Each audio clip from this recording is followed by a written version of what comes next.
한인타운과 이웃한 LA 15지구 조 부스카이노 시의원이 LA 시장에 도전하기 위해 16일 LA 한인회를 방문해 한인 유권자들의 지지를 당부했습니다. 조 부스카이노 시의원은 15년 동안의 LAPD에 근무했던 베테랑 경찰로서 이러한 경험을 살려 시민들의 안전을 최우선으로 생각하는 시장이 될 것이라고 시장 후보에 나선 목적을 밝혔습니다. 박찬 기자가 보도해드립니다.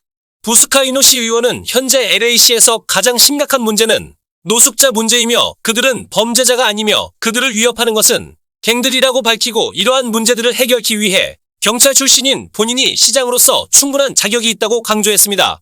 아울러 노숙자들은 대부분 정신질환을 앓고 있는 경우가 많은 상황에서 마약 등 각종 범죄에 노출될 위험이 높다고 지적하기도 했습니다. People that you see on the streets today are suffering from mental illness, drug addiction. But there are criminal elements. There are drug dealers who are providing drugs and preying on the most vulnerable.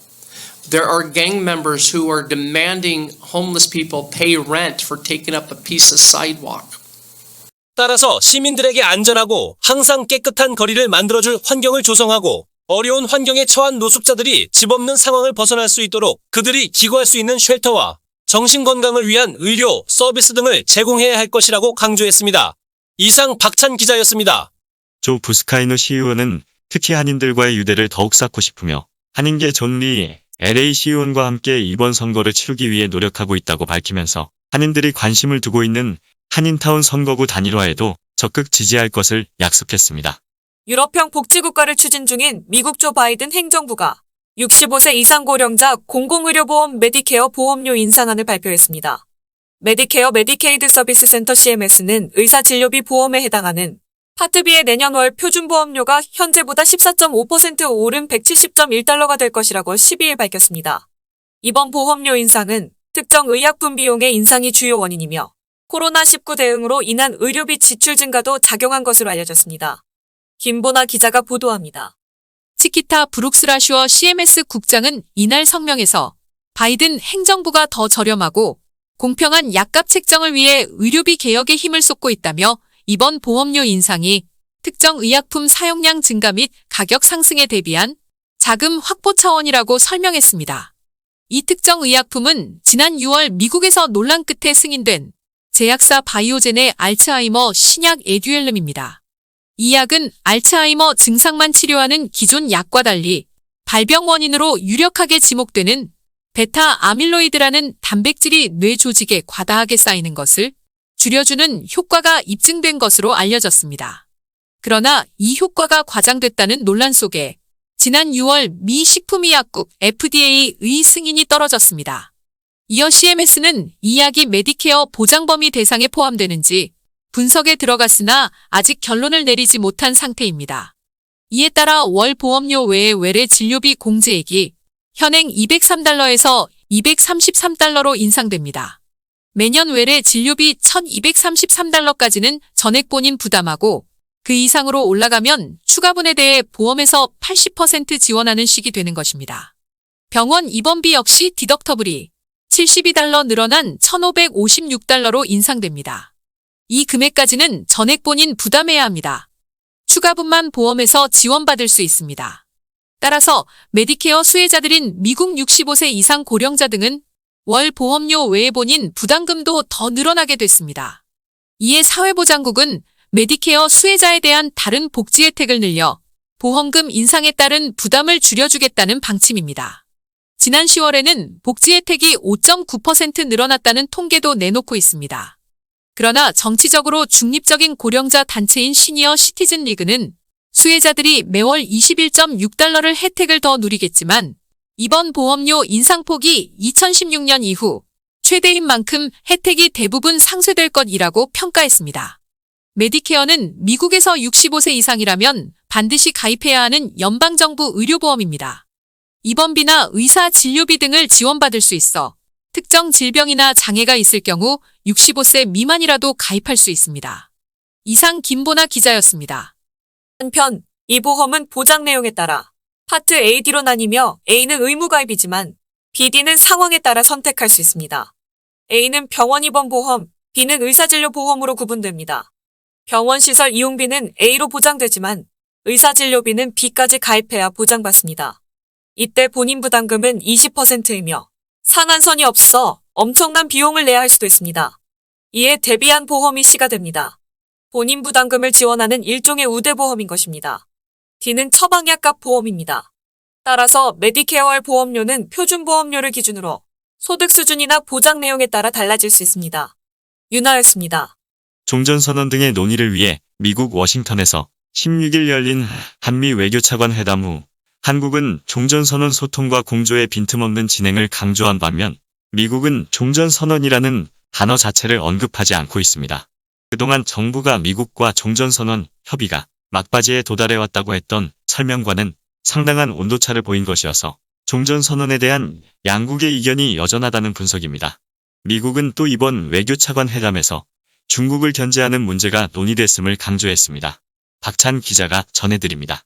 17일 한국의 외교부는 최종권 1차관과 웬디 셔먼 미 국무부 부장관의 회담 후 보도자료에서 양 차관은 종전선언을 포함한 한반도 평화 프로세스의 진전 방안에 대해 각 급에서 소통과 공조가 빈틈없이 진행되고 있는 것을 평가했다며 북한을 대화 테이블로 견인하기 위한 실질적 방안들을 지속적으로 협의해 나가기로 했다고 밝혀 종전선언과 관련한 논의가 이뤄졌음을 알렸습니다.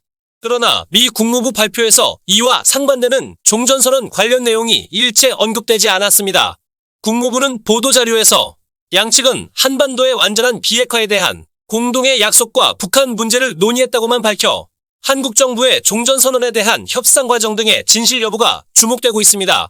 앞서 최 차관은 지난 14일 워싱턴 DC에 도착해 취재진에게 종전선언과 관련해 종전선언 추진에 한미 간 이견이 없고 언제 어떻게 하는 방법론을 논의하고 있다며 지금 연말 국면이고 조만간 좋은 결과가 있지 않을까 싶다고 말한 바 있었습니다.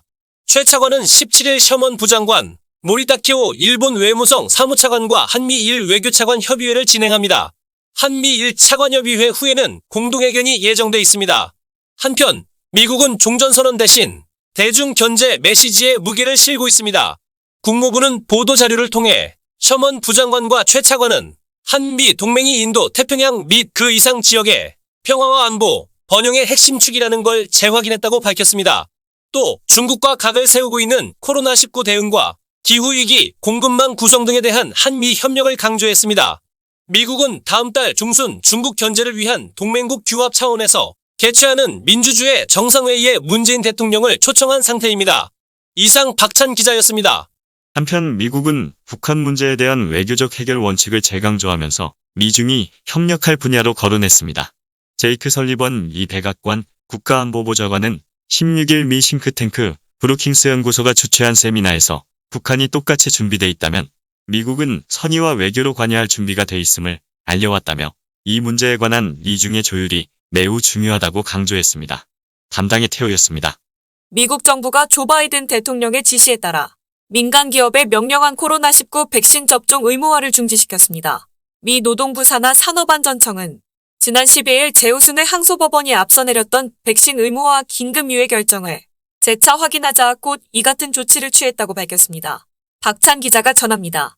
이로써 공무원과 정부 하청업체 직원, 군인에 이어 민간 기업까지 백신 의무화를 확대하려던 바이든 행정부의 계획에 큰 제동이 걸렸습니다. 앞서 지난 4일 산업안전청은 미국 내 모든 100인 이상 직원을 둔 모든 민간 사업체를 대상으로 백신 접종을 의무화했었습니다. 접종을 거부한 이들은 항시 마스크를 착용하고 근무해야 하며 매주 코로나19 검사를 받도록 했습니다. 그러나 이들은 즉각 반발했었습니다. 최소 27개 주와 기업체, 종교단체, 시민단체 등이 과도한 권한남용이라며 소송을 제기했습니다. 이 가운데 텍사스주 등이 항소법원에 제기한 위헌 소송이 받아들여졌습니다. 재판부는 지난 6일 정부의 접종 명령에 중대한 법률적, 헌법적 문제가 있다며 법원의 추가 조치가 있기 전까지 이를 중단하라고 판결했습니다. 바이든 행정부는 순순히 물러나지 않겠다는 입장을 내비쳤습니다. 보건복지부 의무총감인 비맹 머시 박사는 법적으로 방어할 준비가 돼 있다며 정면 돌파 방침을 시사하기도 했습니다.